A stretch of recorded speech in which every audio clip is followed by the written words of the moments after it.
കേരളത്തിൽ ജമാഅത്തെ ഇസ്ലാമിയുമായി ബന്ധപ്പെട്ടുകൊണ്ട് ഒരു മതരാഷ്ട്രവാദികളല്ല എന്ന് പറഞ്ഞ ഏക നേതാവ് പ്രതിപക്ഷ നേതാവ് വി ഡി സതീശനാണ്. കോൺഗ്രസിലെ UDF-ലെ ഒരൊറ്റ നേതാവ്, ലീഗിന്റെ നേതാവ് കുഞ്ഞാലിക്കുട്ടി അടക്കം മുനീർ അടക്കം ഒരാൾ പോലും ആ സ്റ്റേറ്റ്മെന്റിനെ ഇതുവരെ പിന്തുണച്ചിട്ടില്ല. ഒന്നാമത്തെ കാര്യം. രണ്ടാമത്, ജമാഅത്തെ ഇസ്ലാമി ഒരു മതരാഷ്ട്രത്തിന് വേണ്ടി പ്രവർത്തിക്കുന്ന രാഷ്ട്രീയ കക്ഷിയാണ് എന്നുള്ള കാര്യം അവരുടെ വെൽഫെയർ പാർട്ടി അടക്കമുള്ള കക്ഷികൾ, അത് കോൺഗ്രസ് അല്ലാതെ മറ്റാരും ഇതുവരെ ഏറ്റെടുത്തിട്ടില്ല ഈ രാജ്യത്ത്.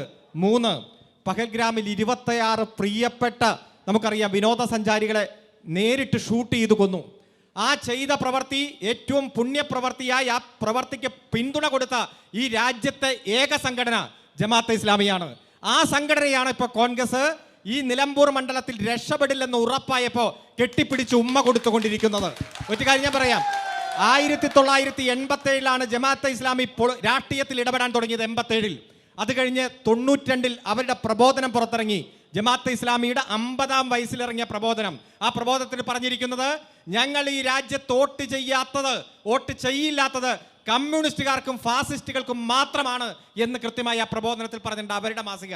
പിന്നെ അങ്ങ് എടുത്തു നോക്ക്, ഇവിടെ ഒരു ഘട്ടത്തിൽ അവർ പറഞ്ഞു ഞങ്ങൾ നിലപാട് നോക്കി വോട്ട് ചെയ്യും, അല്ലെ ഏതൊക്കെയോ പ്രസ്താവനകൾ അവർ നടത്തി. ഒരു ഘട്ടത്തിൽ പോലും ഇടതുപക്ഷമോ CPM-ഓ ജമാഅത്തെ ഇസ്ലാമിയുടെ വോട്ട് ചോദിച്ച് പോയിട്ടില്ല.